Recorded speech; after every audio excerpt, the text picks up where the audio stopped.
有了直播架构的基本概念之后，接下来我们要进行的是 OBS 的示范教学。首先要邀请您至 OBS 的官方网站去下载，依照您的个人电脑作业程序下载相关的程式。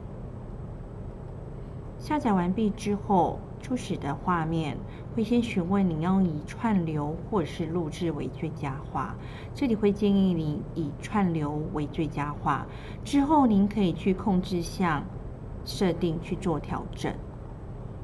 右下角的控制项设定点进来，首先介绍的是一般，一般里面的语言别可依照您的个人需求做调整。在输出区，请您勾选串流时自动录制。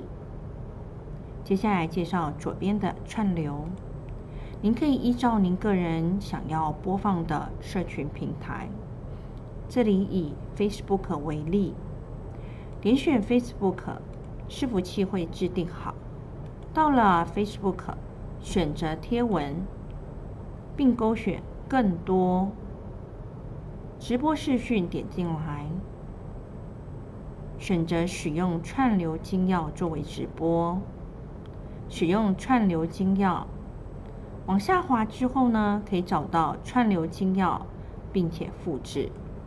复制完毕之后，请到 OBS 系统的串流区，将串流精要贴上，